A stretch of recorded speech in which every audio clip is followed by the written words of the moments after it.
Hello, everyone, and welcome once again to the Soldiers of Cinema podcast. With me, as always, back from his long journey through, was it just America? Did you do Just like a America, long, yeah. just America road trip, like Yes, a yeah. month-long road trip? Maybe we'll hear some about that. But with me, as always, is Mr. Cullen McFader, and I am hmm Clark Coffey, and we are so thrilled to be back with you after a bit of a break. Today, we're going to be discussing Cullen's pick, which just so happens to be, assuming that you've not read the title, 1972 Alfred Hitchcock Frenzy. I dare say you are wondering why I am floating around London like this.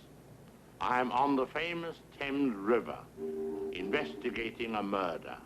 Rivers can be very sinister places, and in my new film, Frenzy, this river, you may say, was the scene of a very horrible murder. It's a woman! Another necktie murder. Of course, one can never be sure where danger lurks. They tell me a dreadful crime was committed right in this building. My investigation next led me to this innocent alley, of which there are hundreds in London. But I don't think we should stay long. Something unpleasant is about to happen.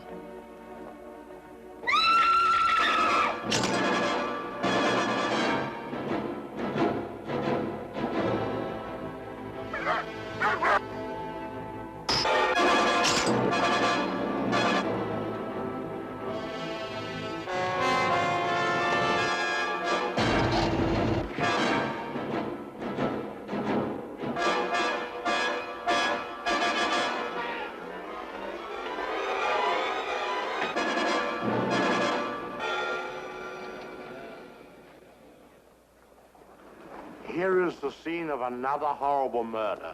This is the famous London wholesale fruit and vegetable market, Covent Garden.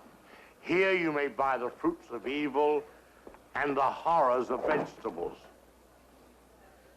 I've heard of a leg of lamb, a leg of chicken, but never a leg of potatoes.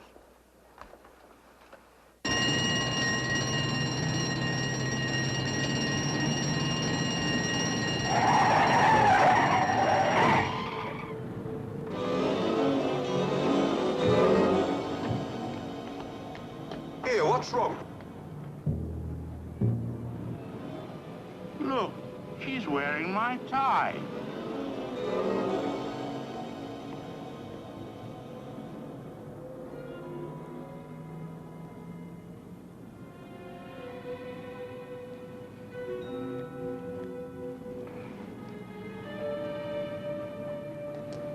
How'd you like my tie? How do you like it? I got the tie.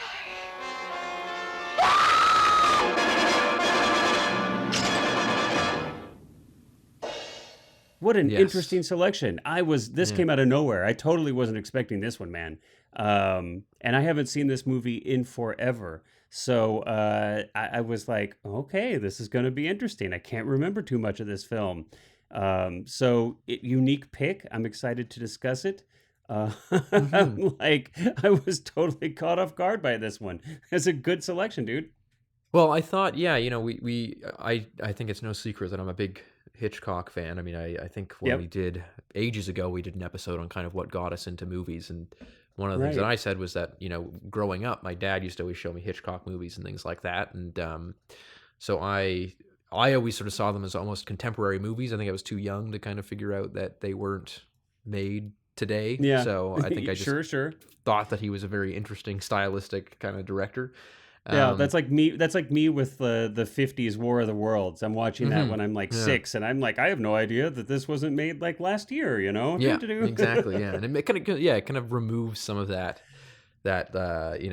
preconceived notion that people get when Right. they go into an old movie and think that it's going to be, boring or flat or something. But Sure. and I was surprised that we hadn't done a Hitchcock movie yet, because I mean we're 80 something Which episodes does into the podcast, so yeah. so why do you think we've been dancing around that one? I think is it just my I take don't is that, know. at least for me, I guess it's always like I mean, and that's one of the things I think is such an interesting pick here is that, Hitchcock seems like such an obvious choice. Now, obviously, we've picked films that were obvious choices. And so, but yeah, I'm kind of surprised that we're, how many years, how many number of episodes into this, and this is the first Hitchcock film we've done. Yeah, that's, Mhm.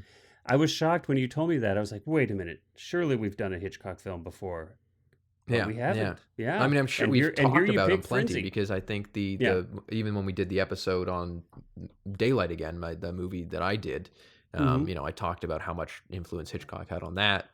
Yeah. So I think he's come up in so many conversations. Maybe it just kind of, to me, it just almost slipped my mind that we haven't done him. And I think it's also one of those Right. things where you don't want to do. I mean, Psycho or Vertigo and Rear Window have all been talked to death. Like it's like, well, Yeah. what could we possibly add to that conversation? I Whereas, almost did Rope. I almost did Rope. I came well, I really do. Yeah, close Rope's a to great one. picking Yeah. Rope. Yeah. And I think the reason I chose Frenzy was just, yeah, because I'm thinking, it's a movie that not a lot of people outside of, Hitchcock fans have seen, despite the Mm. fact that I think it's a quite a good movie. And I think that it's interesting because it's one of his last movies as well. Yeah. So Second you to end last up, film, yeah, actually. second Yeah. last to right before Family Plot, and I think this is a superior movie. So I kind of, in my own personal canon, consider this kind of his swan song. Yeah. Um, but you also get this very interesting. We're going to talk about this obviously in detail, but this really interesting blend of kind of Hitchcock's. Of course, a director most famous for his work in the 50s and 60s and the 40s and before that. So you have a director known for a lot of like very formalistic choices and very, um, you know, brightly lit studio kind of filmmaking. And not that that doesn't make him boring to me. I love most of his movies. But you end up getting kind of this blend in this movie of this kind of almost like 70s exploitation, kind of like sex Mm. crime thriller, things that really seem like something that Hitchcock always would have been heading towards, kind of his natural progression as a filmmaker, because I mean he was always kind of pushing those boundaries. Hmm. Especially in something like Psycho, where he was breaking a lot of the Hays Code rules to kind of push the audience further into a level of discomfort. But Right. this is kind of the only one of his movies where he really does sort of land directly in that genre, and kind of, if anything, I think has likely, with this movie specifically, cast a massive influence on a lot of later films. But we'll get into that later because we've got so much to talk about there. Um, Yeah. I want to ask you. I want to ask you a quick question, since you are such a fan. I mean, not to put you on the spot, but I'm curious. There are some who think that what makes me think of this is Tarantino. He's kind of notoriously, or he's been known, like, hey, I'm only making 10 films, and I'm like arbitrarily cutting myself off after my mhm, 10th film because, almost universally across the board, directors make films when they're past their expiration date, and they're the last films of their filmography end up sucking, and they taint their legacy, so to speak. What are your thoughts on that regarding Hitchcock? It's gosh, I mean, he made so many films, mhm, and this, like we said, is his second to last film. And I think you and many other people consider this to be, if not, I don't know if you'd go so far as to say masterpiece, but consider it a pretty darn good film. But then, of course, he mhm. had Torn Curtain and Topaz before that, which most people agree are not fantastic films. But what are your thoughts? Does Hitchcock fall into that category of I don't. he I don't. should have quit earlier? Maybe like The Birds should have been his last film, or do you think no? He held Um, up relatively strong to the end. Like, what are your thoughts? I think he held up pretty. Like, I mean, I think the way I look at it is, and this will be a good throwback for the podcast. I Yeah. remember when the original trailer for the Werner Herzog masterclass, somebody said, Mm-hmm. there was like a quote about like even his failures are spectacular. That was one of the like splash quotes on the screen at the end of it, just kind of talking Mm. about Herzog. And I kind of think about that in the same way as Hitchcock, where it's like, not that I think that, I'm not a big fan of Topaz, and I don't really like Family Plot either. And Torn Curtain, I'm okay with. I enjoy a lot of aspects of Torn Curtain, but Okay. um, I think that even in that, it's sort of like, well, I don't like them necessarily as Hitchcock movies. I don't think that they're his best, but at the same time, there's so much that you get out of watching them still because of the choices that he's making. And it's kind of one of those things where you like, I always think back I watch his movies pretty regularly, so it's never like I'm forgetting what he's like as a filmmaker. But quite frequently, I'm sort of like, maybe he's kind of just this immortalized director who has this, the legend of him is much bigger than his movies could ever be. And then you go back and you watch his movies and you're like, no, he was kind of a genius He of the earned it. form. Like he was Yep. really a master of, I mean, you see even some of the shots in this movie that are just so like I was watching it last night with a grin on my face when some of these moments happen, because I'm just like, God, like how could you even think about that as a director? Like how do you think of those choices that he makes, like the famous pull out from the building that we'll get into all that stuff in detail. But I think that the fact that he made this as his second last movie, I think that if you look at the chronology of his filmmaking, I mean, it wasn't that long after Birds that he's only got 2 movies or 3 movies between this and the Birds, right? So Well, you can say, there certainly are a few duds. You got Birds Marnie and in then Marnie. 64. And I do like Marnie Curtain a lot. in 66. Yep, Torn Curtain in 66. Topaz in 69. Frenzy in 72. And then you have 76 Family Plot. So he was definitely slowing down, obviously, in his age, too. So there's a longer period between his movies. But I think if you actually look at the chronology, no, I think that he, maybe I could have done without Family Plot, but I still enjoy watching Family Plot. I don't love it, but I think that there's definitely value to that movie. So yeah, I think that he, I don't think that he kind of wore himself out or anything. I think that he's doing stuff in Frenzy that is really, really interesting, really, some very new things for him that are completely, I mean, it's his first movie to show like explicit nudity. The violence is a lot more visceral in this movie. New and to yet him, it still but let's be clear though, not new to cinema, but no, certainly of course, new, his new to first film, bag of tricks. Yeah. And, I mean, I'm not just so, speaking about the nudity, of course, but I mean the other things that we'll get into. That we'll get into for sure. Just to clarify. But yeah, definitely like a more explicitly violent movie than anything else he's done. And it really gets into a lot of, I think, interesting places that kind of are a very interesting kind of alternate history thing to think about like what would Hitchcock have been making through the 70s and 80s if he had lived longer and things like that. And but I think that's all interesting. Yeah. I think that's all interesting. But just to play counterpoint, and then we're going to go on to a quick summary of the film, and we're going to dive in. But just to play counterpoint, maybe if he had stopped at the Birds, though, I mean, I don't know. Just as a thought experiment, if that had been his last film, right? And so he goes out on Vertigo, North by Northwest, Psycho. I mean, maybe if he'd even stopped at Psycho, right? Because the Birds is I don't know, does that hold up, as well as those other films, in today's day and age? I don't know. It's, especially. I mean, and maybe it's just me. I feel like I've been ruined by that movie Birdemic. Now I haven't watched. Have you heard about this? Now look, I haven't seen the whole film. It's not like I've sat down and watched the whole film, but I have seen like clips of the film Birdemic, right? Yes. And maybe I'm just ruined. Birds, maybe that just ruined me about the like idea of any movie about like birds attacking people. Just turned it into like a giant gimmick. Well, I mean, interestingly though, I think the Birds has a lot of like kind of these sexual promiscuity kind of undertones about like like almost an earlier version of which would go on to be a horror film genre. Main so it's certainly I enjoy the Birds. I have a lot of fond memories of watching that. But like I said, a thought experiment. Had he gone out on that string of literally masterpieces, right, one after the other, who knows? Who knows? But hey, I tend to agree with you though. Look, you're an artist, you're making films. To me, it seems a little bit ridiculous to arbitrarily cut yourself off. If you're still enjoying making movies, to arbitrarily cut yourself off from doing so because you're afraid that you might hurt your legacy, that's, I don't know. And I think that also, I mean, I think that you're to me, there's an inherent value in just the creation of art, good or bad. I mean, obviously, I kind of draw a line at like corporate art, like you mean a lot advertising of things that are out today, but Oh, I see what Like you like. Marvel. yeah, Yeah, like we go just back like to Marvel. big Yeah. movies that are made by focus groups and board of directors as opposed to To sell being toys. Yeah. yeah. But yeah, I think that I've always, not to get too far into the Tarantino conversation, but in relation No, to no. this, I've always kind of thought that yeah, it's a little bit arbitrary, and it's like, well, why not just keep, who cares if you Yeah. have a If you few, enjoy it. If you're yeah. enjoying it, keep going. I agree with you. Well, hey, why don't you take it away with a brief summary of Frenzy, and then we're going to dive in.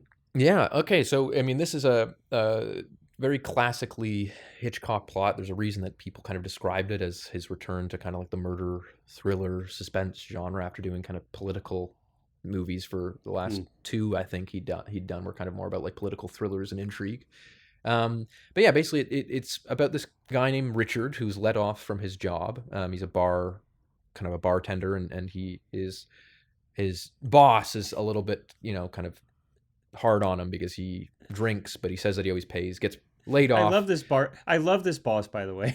Yeah, Right? God, he's He's like funny. Yeah. he doesn't care. He doesn't care as much that the guy's drinking on the job. Now, again, we're in England. This is in the early '70s, so it's a Mhm. different time. But he like accuses him of stealing the drinks. I just love it Yeah, though. It's yeah. He's like, you're not paying. Yeah, it's not about drinking on the job. It's just the fact that he's not paying for them. But he says he is. But anyway, so you kind of get this very interesting introduction to our character where it's like he seems honest, but you also don't quite know. Hitchcock also plays with this idea of kind of setting the audience up to believe that he might be this necktie well murderer. because Because we of course the start off open, right. yeah, the Well, opening because of the movie, we yeah. open with the movie, right? We've got this beautiful shot, this helicopter shot, that just we're going down the Thames, right? And hmm come on, what's the bridge? What's the drawbridge there that we're flying to? Geez, the now one in I'm Tower Bridge, yeah, yeah, Tower it's Bridge, just a yeah. beautiful, so beautifully executed. hmm Like really surprisingly smooth. Anyway, not to get derailed onto the technicals of that, but yeah, and we've got this politician, right? And there's this group of people, and the politician is like, "We're gonna clean up the river. We're gonna da da da da da," and then of course, in like beautiful Hitchcock, humor, ironic humor, there floats the naked body of the victim with the necktie around their neck, and so Yeah, then the yes, latest then we're in. necktie victim, yeah.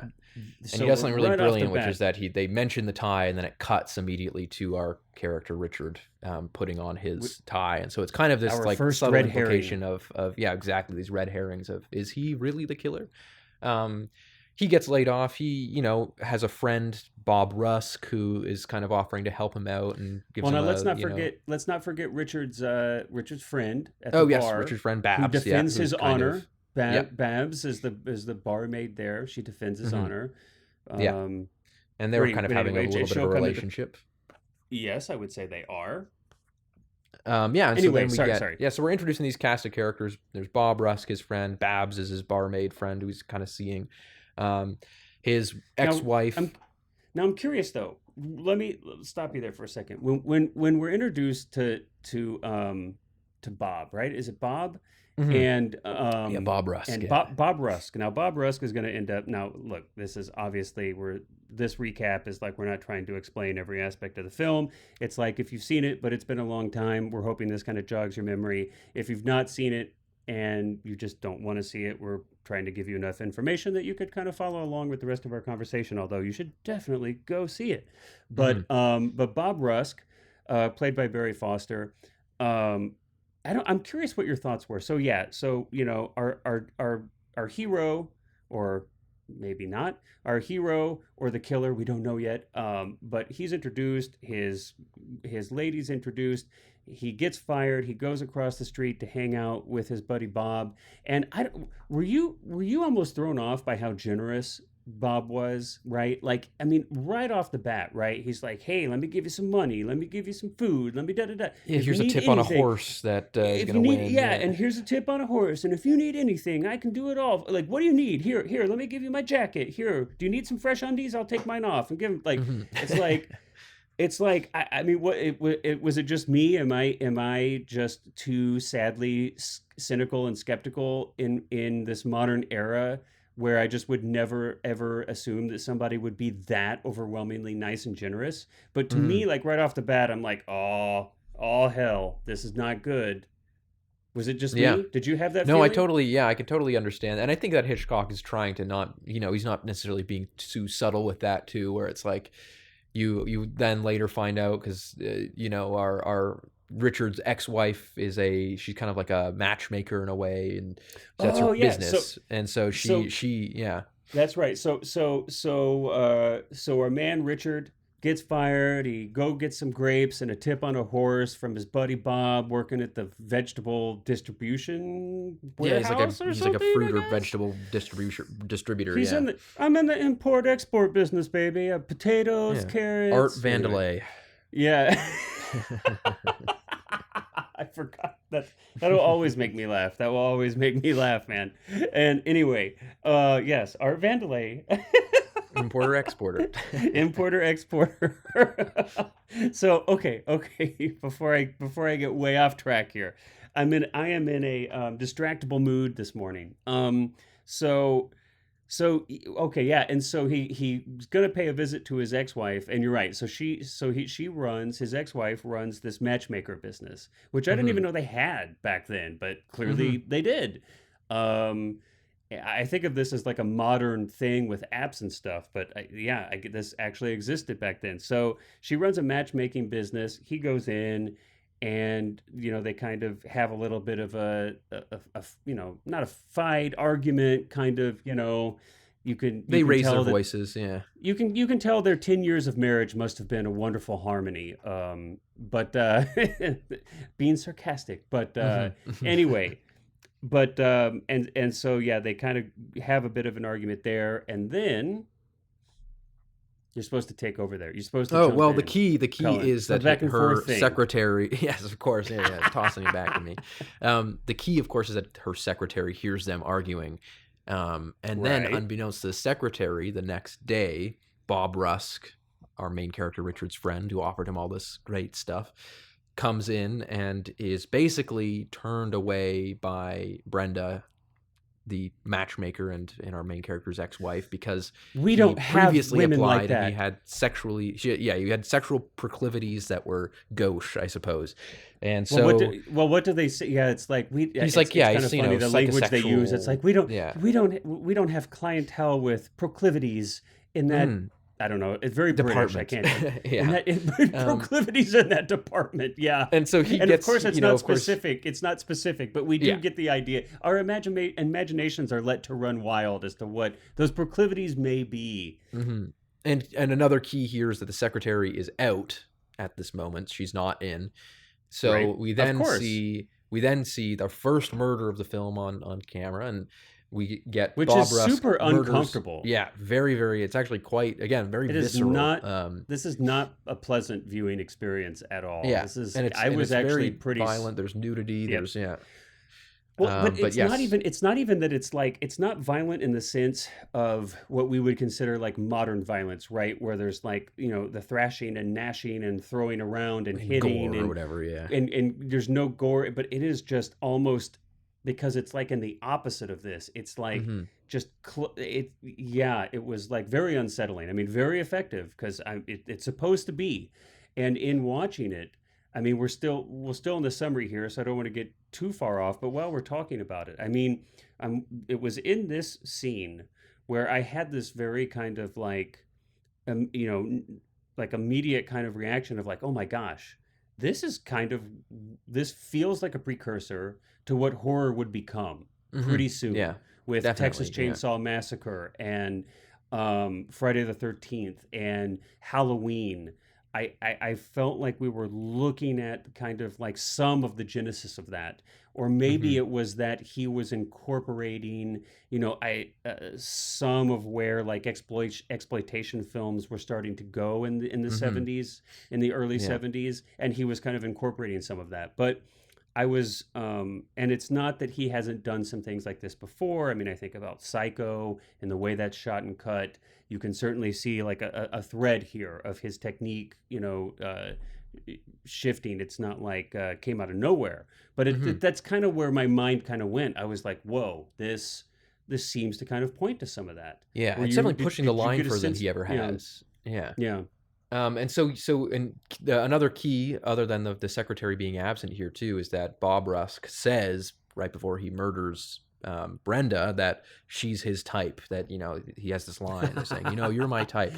Now here is where the very Hitchcock kind of I don't know what I would call it, but wrongfully accusation sort of that sort of thing begins, which is that Bob murders Brenda. It's like the everyman being accused of a crime or being put in some kind of like, they think he's a spy, they think he's a murderer, and I'm just the everyman regular dude. What's going on? Kind of that thing. And so Bob leaves but has a key. I can't remember exactly where he says that I think he says he swiped the key or something, and has a key to the office, locks the office, and leaves.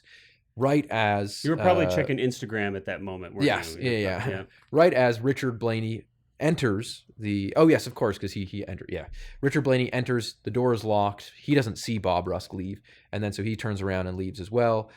Our secretary is just returning from her lunch break and comes sees right back. Richard leaving and assumes that he was the one that was just in the building, despite the fact that he couldn't get in, and we know that he was not the murderer. So she goes up, finds the body, and then. Well, no, but in a Hitchcockian, this is one of his great. This was kind of brilliance, right? This is Hitchcock brilliance. Yeah. Instead of us like going up inside the building and being with the secretary and watch her open the door and sit down her purse and kind of do this and that, and then call out to her coworker. Oh, there's no response. Oh, I should go check. Oh, I opened the door and oh no, murdered person. Instead of any of that, right? We're outside. We stay on the same shot. We watch Richard leave. Yeah, we watch her. We have the same wide. We have the exterior of the building. We watch the secretary go in. It's just, and we're anticipating. Yeah, we just sit outside and watch the door. We know what she's going to see. We know what she's going to see. And then, of course, it's the scream. And another brilliant touch, right? It's not just that there's the scream. We have two other women now, pedestrians, walking, just walking into the scene. They're just going about their business. And, of course, Hitchcock has them there to react to the scream along with us. Yeah. So you don't see anything inside the building after that, and it's great. He does that kind of a few times in this movie where he'll play with sound and kind of just use the sound design as a way to because I'm curious. Let's pause here for a minute. What are your thoughts? I mean, are there films today that would handle this in this way? I think there are very few directors that would, but I can think of a few that kind of have, interesting choice making like this, but definitely few and far between in terms of the kind of the subtlety and the restraint that Hitchcock shows. I think that's one of the things that I find so interesting about Hitchcock is that he so often shows a lot of restraint in these ways and it to a very effective end, and in my opinion, I think it's a confidence in the audience. I think it's a confidence in the audience is what is my kind of interpretation. It's like I think it is it's a reliance on the audience's imagination and a confidence in their imagination that you don't have to show now. But of course, in the scene that we just saw before that with the actual murder, I mean, he didn't leave anything to the imagination there. It was extremely graphic and extremely, I mean, he put it all out there. So obviously, what I kind of see is this interesting dynamic is that you have this, like, we go from one extreme to the other. So there's this like great dynamic range. So he's not choosing to shoot every single scene this way.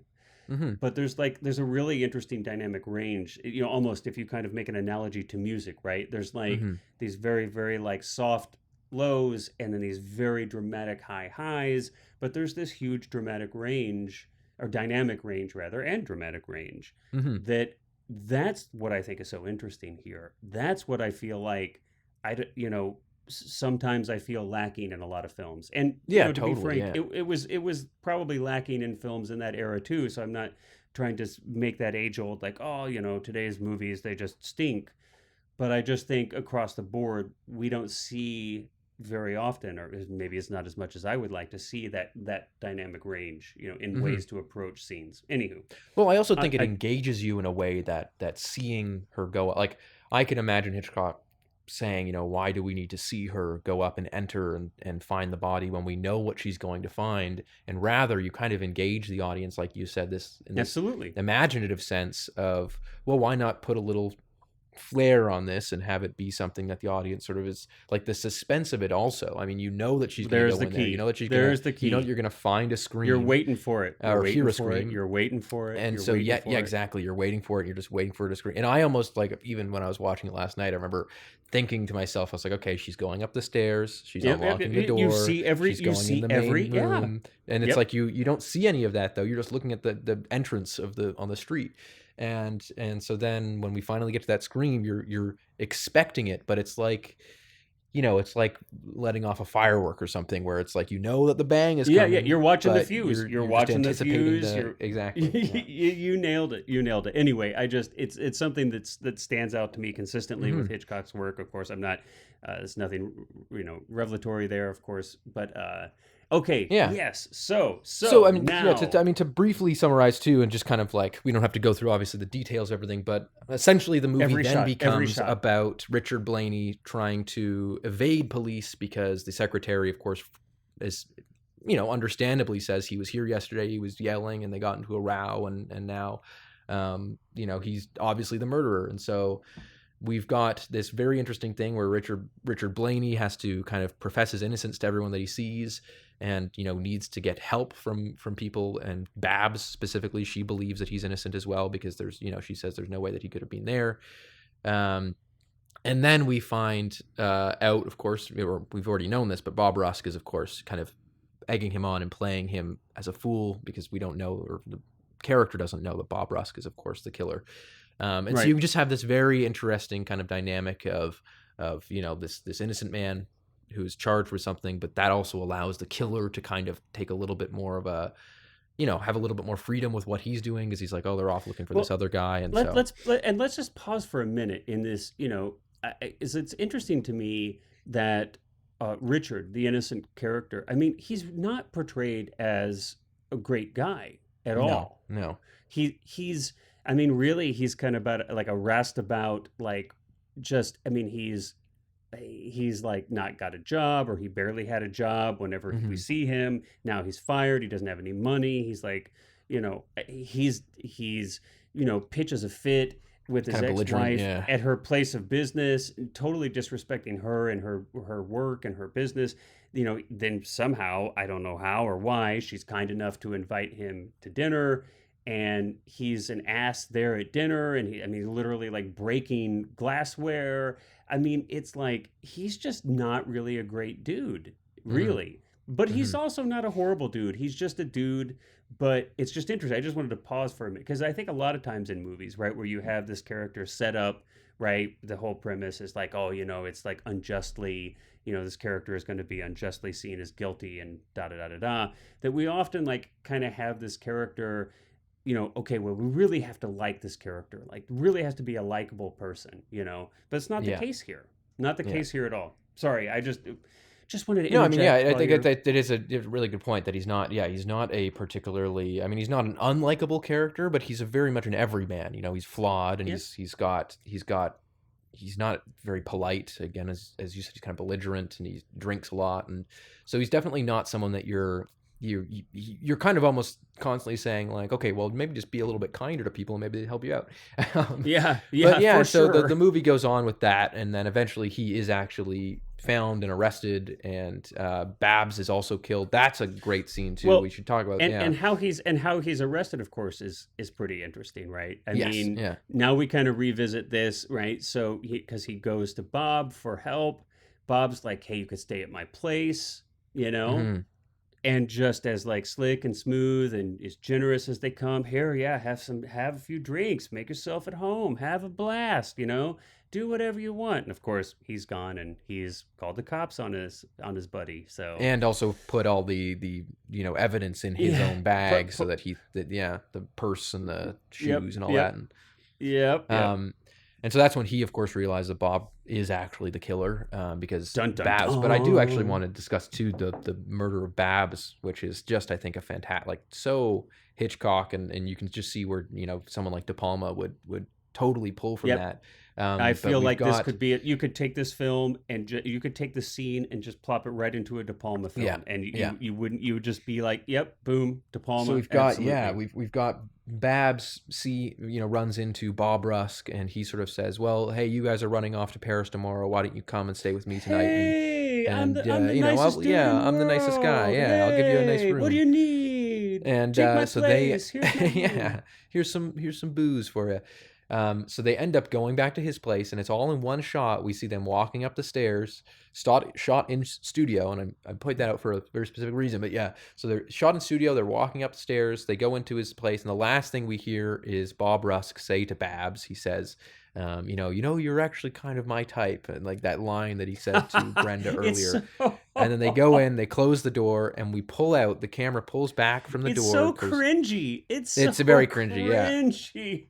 And I think almost But intentionally can so too. no, it has to be. Of Yeah. course. I mean, this whole character is so just like this, like playing the super nice, generous guy character. Is just, Yeah, it's yeah. It had to have been fun for the actor, but no, and I don't know why this is my. So yes, that I don't mean to interrupt you. We're going to finish this discussion of this amazing shot, but there's just this little detail that stands out to me, man. So So she is in front of him. They're walking up the stairs. She's in front, couple steps above. They're walking up the stairs to the front door, and there's this moment when they get a few stairs away from the door that he's going to unlock, where, like you said, he closes it as he says, "You're my type." There's this moment where he like grabs her shoulder and like holds her back from walking up the stairs so that he can like like burst in front of her and get the door open real fast, like Yeah. unlock it. It was just like this little detail. I don't know if that was direction. I don't know if that was actor's choice. I don't know if it was even just a pragmatic thing, like narrow stairway. There's not much room at the top of the stairs, and he needed to be the one that opened the door. Just totally just pragmatic blocking. But I don't know why that little thing stood out as such an interesting character moment, though, for me Yeah. personally. Yeah. I don't know if But Anyway, yeah, so I we, just but wanted we to point pull that out out. from that. We've pulled from down the stairs, still in the studio. We kind of exit onto the street, and then Hitchcock does a very, classic rope move of him. And this is very, Spielberg used this in Jaws too, where someone passes the camera, and as they pass the camera, then we switch to an actual location shot. But you don't notice the camera. You don't really. I mean, it's obvious nowadays because, of course, there was a different film stock being used. It's and pretty stuff, and it looks smooth a though. bit different. No, But but it is it's pretty smooth. the move is very smooth. And Yep. so so the person passes the camera, and then we're out on the street, and this is where it's also we're really hiding a interesting in cut is relation what to is what they just hide for the people cut out there to be clear. You're hiding a cut from the with a studio person to the switching across location. Yep.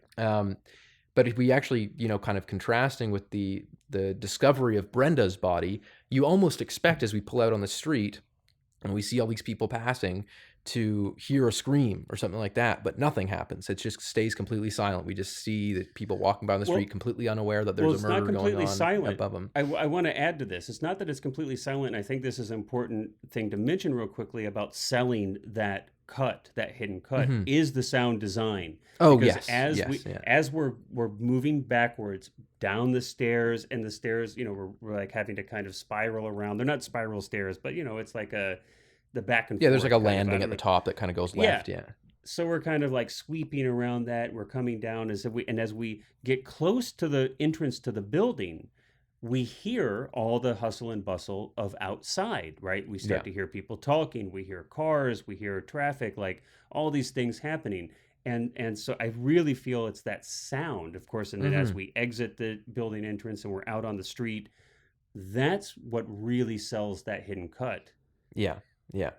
That sound fading up and smoothly kind of transitioning from inside to outside. Yeah, no, it's definitely it's an incredible shot. Like that's one of the shots that just made me kind of grin. It's a standout. It's a standout. And then I mean the next bit too that I think is so Hitchcock, where Bob Rusk is trying to dispose of Bab's body, and he puts her in like a potato sack and throws her in a truck, this is and then just realizes this is almost like Three Stooges or something. Like yes, it's just, I feel but I like think this it's is brilliant too because it's such a Hitchcock thing to almost make you fearful that the killer, who we know is the killer, is going to be caught. Like you're almost you're with him for this extended kind of 10-minute sequence where he's in the back of a potato truck because he didn't realize that Babs has stolen his pin, like he has like a little pin that he wears with his initials on it.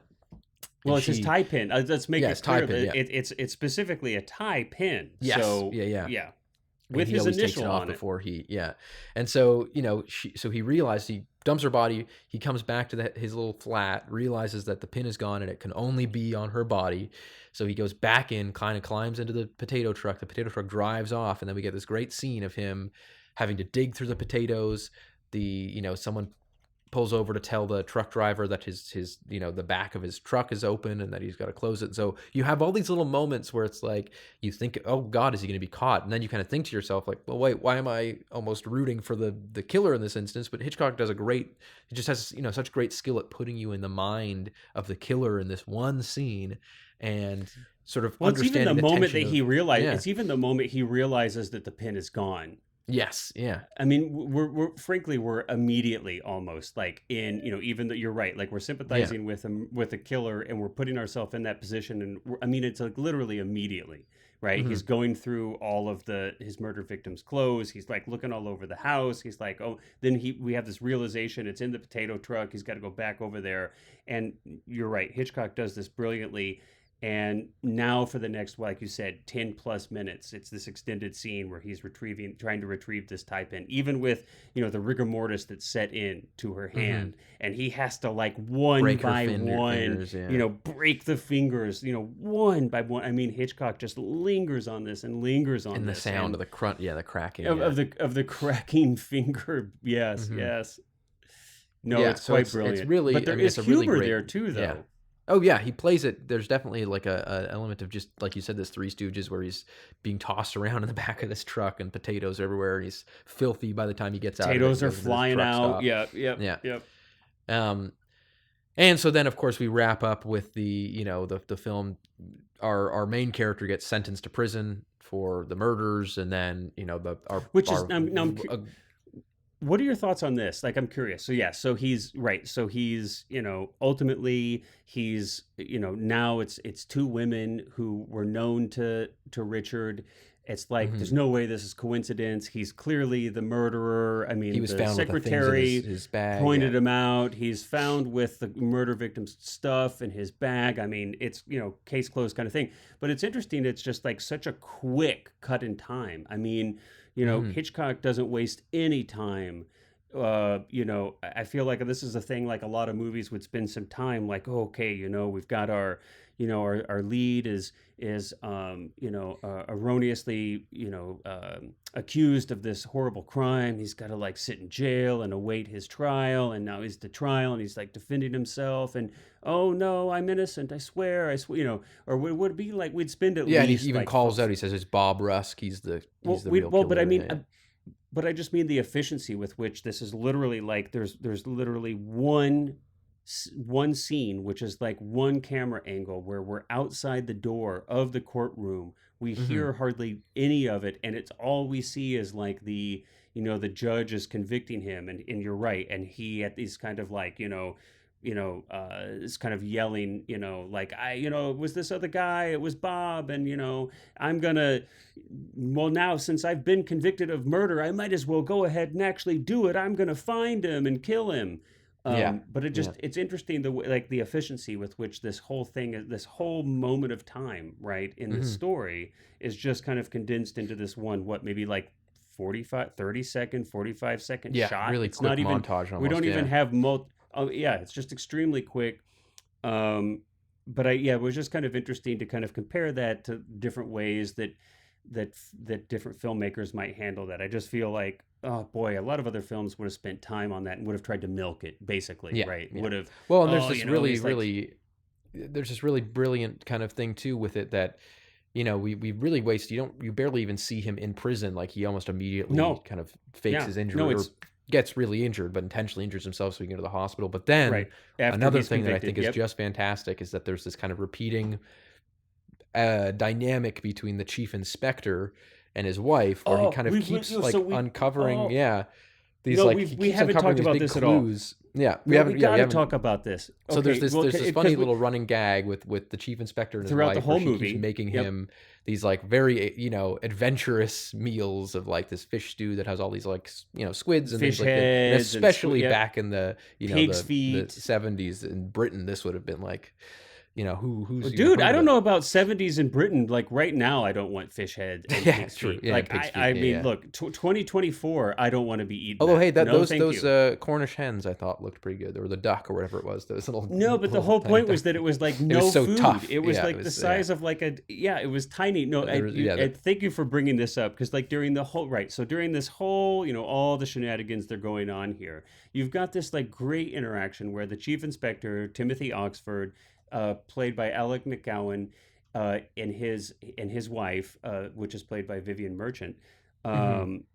is it you've got all of these kind of a series of I can't remember now, what is it, two, three, four of these scenes where he's at home and he's kind of, and basically what this is, he's talking to his wife, he's explaining the case to the wife, and as we go through the film, and it's basically a fun way to kind of package some exposition for us, Yes. the Yeah. audience, is what Hitchcock is doing here. And to make that kind of fun, what he's done is he's put this running gag where this and they're a loving couple. He's doing his best to be supportive of his wife and her adventures in cuisine and Mhm. cooking, but he's sitting down at the table and he's being served these just and I mean, and Hitchcock films this with like all the visceral close-upness that you could, I mean, it's just fish heads and squids and weird sauces and pig's feet, and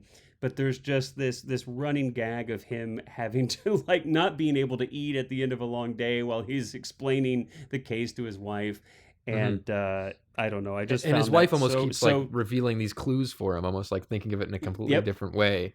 And yep, and yep, so he yep, keeps kind yep. of coming on to these It's quite newfound fun. discoveries from No, and his wife, Vivian Merchant is just fantastic, and her the voice that she's doing is hilarious.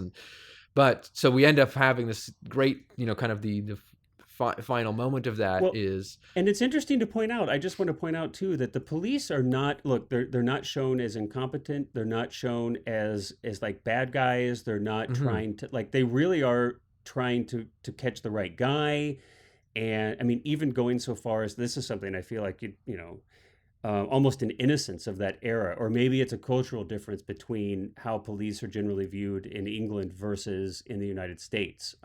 yeah, yeah, But I mean, it's, the instant he gets that, this chief gets a sense that he might have made a mistake, and he gets that sense in the courtroom, right? Hitchcock kind of actually comes back, right? We hear Richard saying, well, now that I've been convicted of murder, I should go ahead and just actually do it. I'm going to get Bob.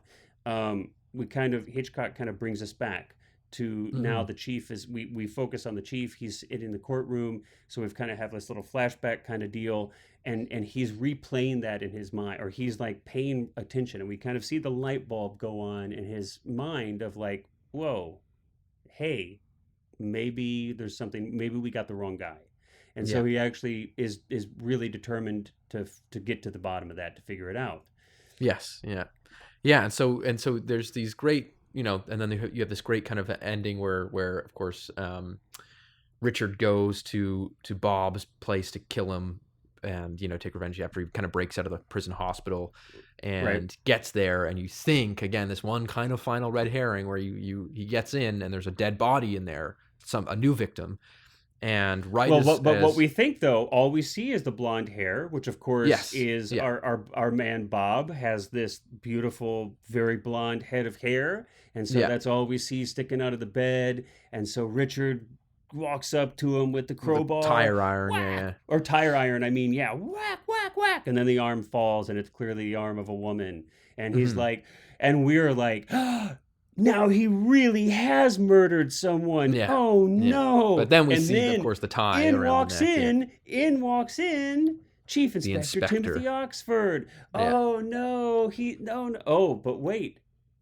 Timothy knows that he's like so we have this nice little double fake out at the end Yeah, kind of like The where, Sting almost, where it's like you think that he's been yep, caught, and then you hear bump, bump, bump coming up the stairs, yep, and they kind of hide, and in walks Bob with a big kind of carrying case to big put the giant body in. trunk to put the Yeah, body in. Yeah, yeah, yeah. and then we end And there, he's and it's not great. wearing his tie. And then Yes, you not wearing his tie, you and the chief and I inspector just says, yeah, Chief Inspector is like what does he say? What's the line? What's the line that ends the He says film? something It's like, like, yeah, where's your tie? Or something about the tie. yeah, I yeah, can't yeah. remember It's what he like, you says. Yeah. forgot your tie or something like that. Or yeah, Mhm. and then it's like, then he just drops the trunk and we go to credits, and it's Yeah. almost like this, like Yes. just this beautiful little pat, like kind of humorous. It's like the inspector. It's not like he's in the room with a man who's a serial killer. It's just kind of like, I'll just like tell a joke and stand here, and and then the killer won't try to get away, and there won't be a fight. But it's like, well, I guess I've been had. Yeah. Yeah.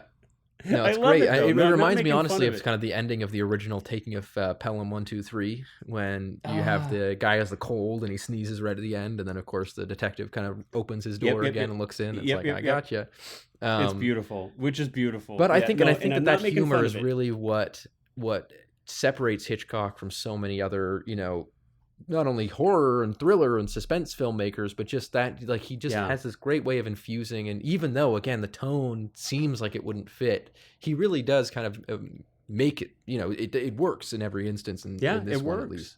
And Yep. I think that was, one of the things that I alluded to wanted to talk about earlier was just this idea of, like, this is kind of the closest I think we get to seeing what Hitchcock would have been like if he continued making movies in the 70s and 80s. And I think you Yeah. end up getting a lot of perhaps another angle to look at that, though, is that you see the work of De Palma, of Polanski, of Well, I was Spielberg, gonna of say, Shyamalan, and you kind of see so much yeah, Hitchcock in all of their work too. I mean, especially like both Shyamalan and and De Polanski, Palma. Oh, and De Palma, of okay, course, yeah. but in Polanski's movie with Harrison Ford, um, which is, let me get it up here because I don't want to, Frantic. Yeah, it's kind of similar name to this actually, Frantic, where it's very similar. It's a very Hitchcockian plot about Harrison Ford and his wife in Paris, and I his haven't wife is murdered, and he's kind of seen framed that in a for it. minute. Yeah, But both in that movie, there is quite literally a scene where Harrison Ford is putting on the shower. He's taking a shower, and it is shot in the exact same way as the Psycho shower scene. And then I'm yeah. thinking also in Shyamalan's, I think it's in The Happening with Mark Wahlberg, I believe, which isn't a Oh, great movie. But oh, there's this one of. I moment mean, when really. Wait, Wahlberg. wait. Can we? Okay, no. You finish your thought, and then we do have to talk about the Yes, happening yeah, for yeah. just one But second. But finish your thought. Wahlberg Sorry, I'm just wakes so up excited. in this old woman's house, and there's this it's just shot like Hitchcock, the way that he sets Yeah, up this scene in this old woman's house. And I think that it's very interesting to see these directors who so clearly, I mean, again, De Palma. The reason I didn't even mention so De Palma clearly here is because like inspired. every single scene from a De Palma movie can be kind of Yeah. traced back to something with Hitchcock. I think De Palma is very, very open about that. I And mean, I think, Spielberg, of course. I mean, Jaws. and I think that Yeah. I think De Palma is what Hitchcock would have if Hitchcock would like Mhm. just were immortal and just kept making films, through the late '80s into the early '90s. I mean, I think that's De Palma is as close as you're going to get to what his films would have Yeah. potentially looked like. I think. Yes. Yeah. Definitely. Yeah. Yeah. But 100%. you Yeah. you mentioned The Happening, and I it's interesting with M. Night's films. I mean, not that this is what this episode is about, and we've not done. Have we done any of his films? No. For okay, No, maybe I don't think sometime we we'll have. have No. to do that. But I feel like with The Happening, I don't know if I've ever seen a film made by a director who has so much potential and can Hmm. clearly. I mean, I do feel like he is a very talented filmmaker, and when he's on, I really think especially his visual storytelling is. I mean, this if he were like a role playing character in a video game, like visual storytelling would be like the highest, like that's his highest Oh, be stat, right? maxed out. Yes. Yeah. Yeah. Maxed out, man. And Yeah. then writing, I don't know, might be kind of, it's going to be definitely, it's going to be a lot lower than that. I don't know if it's one of his weakest stats, but it's like, but it's just, I don't know if I can think of a movie that is so laughably horrible made by such a talented director with so much potential. Now, I've not Hmm. seen the Airbender film, which I heard was like his That Airbender. one I've is not even really seen it. bad. Yeah. I don't I've know seen if that that's one. worse Yeah. than The Happening, Oh, but definitely. Yeah. is it really? Wow, I'm I gonna can have to watch watch The that thing. Happening and have a fun time with it. The Last No, Airbender is just awful. but but again, there are scenes in The Happening that are so good that like Hmm. there is some visual stelly there are scenes that are so brilliant and then juxtaposed so instantly with scenes that are so horrible. I'm just like, it is shocking. Like, I don't know if I mean, you want to talk about dynamic range, but that's dynamic range in a whole different Yeah, direction than what I yeah. was referring to earlier. This is like going from exceptionally well done to holy crap, I've seen student films that make this, that are like Academy Award winning films compared to this, this moment in this film. It's just mind blowing. Anyway, Hmm. I like I said, I was feeling kind of just tangential today, so just get Yeah, everything in yeah. here. But No, but but I no, think I, I think I that you get this really interesting thing. I mean, I'm actually speaking of Shyamalan as well. I'm hoping to see his new movie either tonight or tomorrow. So we'll wait, have to what's see this? how Is that it is. trap Trap, or yeah, yeah? and all shot up here, shot in Toronto. And So there you and go. and look, and I will still look. I will put this out there, and I will stick with it. I will defend this. I think that Unbreakable is the best superhero comic book movie Mm, since the original Superman with not like the Donner Superman with yeah, yeah. Christopher Reeves, the first film of that, whatever how many there were, 4 or 5 or so. I really, I'll stick with that. That it's probably actually a better film potentially than that one, but I just have so much emotional connection to that Superman film because when I was a child. So I admit that I am clouded with nostalgia and emotion. So it's hard for me to compare them. But Unbreakable, I would put it out there, best comic book film of at least the past several decades. Hmm. Yeah. That's my No, I think take. that I'm I sticking think with that it. it's definitely. I love Unbreakable. I mean, again, a lot of Hitchcock stuff in there too. Yep. Um, but yeah, I mean, you look at these directors who, again, like you said, De Palma is basically, yeah, virtually what Hitchcock likely would have continued to do and be as a filmmaker. But Yeah. again, I mean, I think that like there's And so we've much done of De Palma, him. right? I know we've done Yeah, we've done Carrie. Carrie. Yeah, Have I we think done that any other might De be the only Palma? one that we've done. I don't know if we've done Okay. another De Palma, unless we did Cape Fear, but I don't think we did Cape Fear. Well, Well, I guess wait, that's no, Cape that's Cape Fear or Scorsese. Yeah, of Scorsese? course. Yeah, Yeah. yeah. But Scorsese doing again. That's another very interesting thing. That was I love Cape Fear because that seems like Scorsese doing Hitchcock. Like that movie is Yeah. so Hitchcock I've and it got to uses the revisit that. original. I've seen Yeah. that. I saw that film only once, and I saw it in the theater on its original release, and I haven't seen Hmm. it since. I do need to revisit that. That's a lot. I love that movie. Yeah, that one's fun. So many And films in so little time. uses the original Herman score, which is another thing I wanted to talk about this, which Well, is let's that I talk think about that that as the we. one Yeah. thing I feel is, and I don't mind the score in this movie. I think it's fine, and there's not a No. lot of it. But I think No. the one thing as I sit in, watch this movie, and that opening shot with where it flies over London and goes down through the bridge and all that, and there's this kind of like boisterous big band kind of score playing, and I just sit there and go, man, what would Herman have Mm, done for this? And it's like I think mm. of Herman and Hitchcock as kind of the original It's like like Spielberg and chocolate Williams. and peanut butter. Well, Yeah, yeah, like it's it's like you get you're this right. you It's get like this they Spielberg had and Williams. such Yeah. perfect kind of synergy, and it's a very unfortunate kind of sad story that they had a falling out and then they never spoke again, Now, and again, Hitchcock I don't ever died. mean to And put you. The intention is not to put you on the spot, but do we Mhm. know exact, or maybe not just we, but does the world know? Like, what was their falling out? Was it just yeah, personal, or did? basically, so it was that they were doing, I can't remember which film it was. It might have been Marnie or Torn Curtain. It was one of the Yeah, later ones, but they were doing a but right movie, before and this film, yeah, and or near, yeah. Hitchcock basically was unhappy with Herman's score and replaced it, Hmm. and they sort of got into a fight and kind of parted ways and literally never spoke until Hitchcock's death. And apparently Herman was very upset about that when he died because he was hoping that at some point they would have reunited and kind of worked together again, but they never did. But there's a lot of Yeah, interesting stuff with that too. So again, that's the one thing I feel like is missing from this movie is like a yeah, fantastic Bernard Herrmann like a score. Not really that it has to be elevating used a score. lot, but I think that the other thing is that Herman clearly knew when to, like, when it was appropriate to not use music. Right. Like he was great at kind of holding back on in certain moments. So I don't think that it would have been something where it's like, oh, there's just music throughout. I think that I would have been so curious to see, but there's kind of layers to that too, because Henry Mancini was supposed to score the movie, wrote a Hmm. full soundtrack I for think a it, full and then soundtrack, a full score. yeah, Yeah, because I think it's like you said, I think it was available. Like it's yeah. I something think you you guys can should purchase listen it to it. now Yeah, on re-releases of the um, soundtrack. yeah, They've yeah. included his soundtrack. Yes. And so and Hitchcock apparently said that his reason for replacing Mancini and firing Mancini was because he said that if I wanted Herman, I would have gotten Herman. And so there's this kind of like, backhand Do you think that kind was of compliment there. stylistic, or do you think that was stylistic?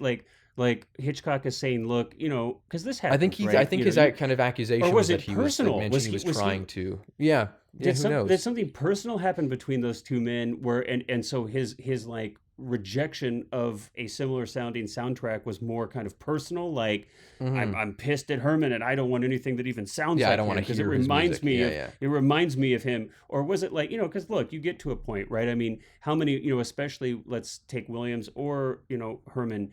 I mean, both have sounds that are so similar that it's like their stamp is going to be on your film no matter what, Mhm. no matter what they try to do. I Yeah, just they're think as they're much of like, a part of the film as like the director in a lot of ways. Yeah. and I totally respect that a director might be like, hey, I want to try something different.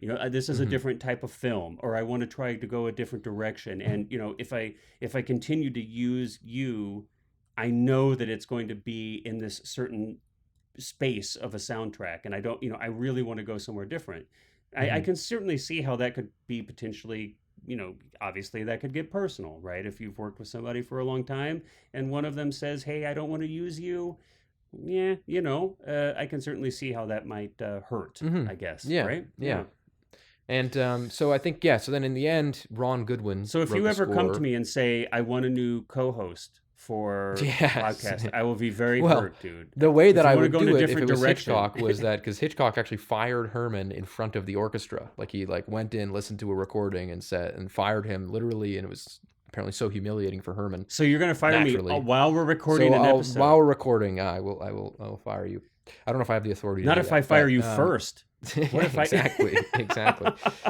Then there'll be nothing. We'll fire each other. We'll fire each other. So, yes. Yeah, We'll Ron hire Goodwin two ended new up- people.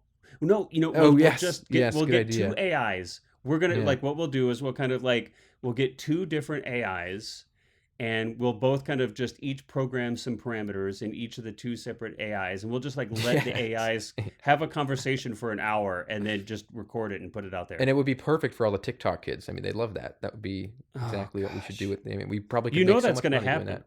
You know that is totally going to happen, right? Because they have AIs It writing probably already articles. has happened. I'm sure, and there's probably and obviously it's easy to have like a language AI just give it a voice, a synthesized voice, and then You can give it your own boom. voice. You can let it learn your There own you voice. go. You're But, right. Or we could even I mean, who knows? We could do it right now. We could be have AI it. right now. We might be AI right now, but we could do it, right? Like we could take, like, so for instance, like this movie, we could have one of the people be like, take Alfred Hitchcock's voice, right? Train the AI on Hitchcock's voice. And then like the other person we could train on De Palma's voice. And then we could have both of them discuss, like we could have Hitchcock be mad at De Palma for like aping his style. And we could have De Palma like criticizing Hitchcock, like that, De Palma, he's like, I did it and did it even better. And we could just see what that would look like for an hour. Well, it would be probably very similar to the real story of Hitchcock and Spielberg, where Spielberg wanted to meet Hitchcock. It was right after Spielberg did Jaws, which obviously takes a lot of, influence from Hitchcock, and wanted to meet Hitchcock, and Hitchcock said, "The boy that directed the Fish movie, I don't think so." And I mean, but let's be snubbed honest, though. Spielberg. Hitchcock is the boy that directed the Bird movie. Yes, so exactly. That's I the mean, irony, isn't it? Yeah. I mean, here's what I'm waiting for to happen. It hasn't happened yet, as far as I know, right? Because we had all these Sharknado movies, and I mean, there's right, the Meg, I mean, there's like a ton of kind of this continuation of Jaws type films, right, with large fish that are eating people and stuff. Megalodon. Yeah. Right, all that. So, but where is like birds versus shark?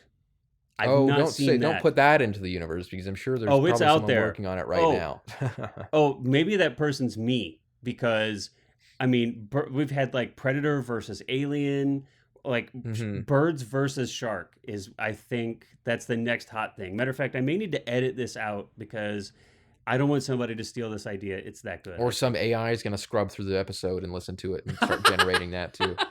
It's already being written. As soon as we publish this, an AI is going to grab it. It's going to write a script. It's going to land on some script reader's desk, but the script reader is going to use an AI to scan the scripts instead of reading that. It's just, I can see it now. No, exactly. Yep, exactly.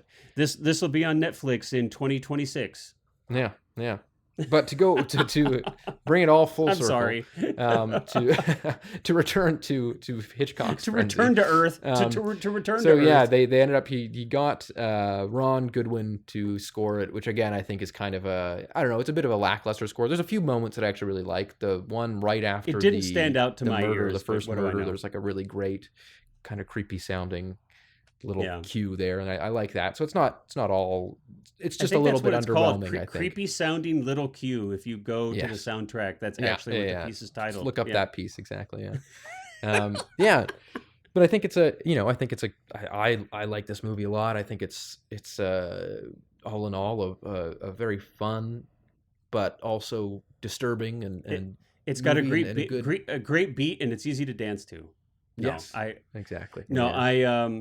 well, and I'm appreciative of you picking it. Like I said, it's funny. I know that I'd seen the film. I had not seen it in a very long time, and it's funny that the only scenes that I really had a strong recollection of were those scenes that we discussed where the chief inspector is eating dinner or having being served dinner by his Yes, wife, and she keeps serving him all of these just outrageous meals, and his struggle to maintain his composure in the while he's starving. It was almost, I felt like it was like a Faulty Towers. Like I mean, I really got like a vibe of that, and I'm sure it's just because of the extreme Britishness of both of those things. But I just got like a total like John Cleese Faulty Towers vibe going on from those scenes. Yeah. Albeit a little more reserved and in toned down from what you would have seen in Faulty Towers. Anywho, on that note, well, thanks for picking the film, man. It was a real treat, and it was a fun time talking with you about it. So that means now that it's my turn to pick a film, and so I guess I better get on that. Yeah, we'll see what you so pick. everybody, Maybe it'll be Trap. Shyamalan. yeah, oh yeah, maybe it's going to be The Happening. Is actually what I Yeah, was there thinking. you go. There you go. There you go. We've only done one film that both of us kind of weren't super thrilled with, and that was the Attack of the Clones. Yes. I feel Yeah. like Attack of the Clones is Citizen Kane compared to The Happening. So, but anyway, we'll keep everyone in suspense. And speaking of, thank you so much for listening. We appreciate everyone out there. If you have any suggestions for films that you'd like to see us do, well, just look us up, shoot us a line, and. What is our email address for people? Well, it's that wanna all do our that? socials are in the descriptions of the thing. Yeah, so, all our you can stuff. very Yeah, easily you go message me anywhere. Yeah. You can Facebook, Instagram, Twitter, except Comment on it's X or YouTube, something yeah. now. YouTube, you can comment on YouTube. Yep, we check out all those spots, and all those avenues are ways you can get a hold of us. All right, until next time, we'll catch you on the flip side. Bye bye.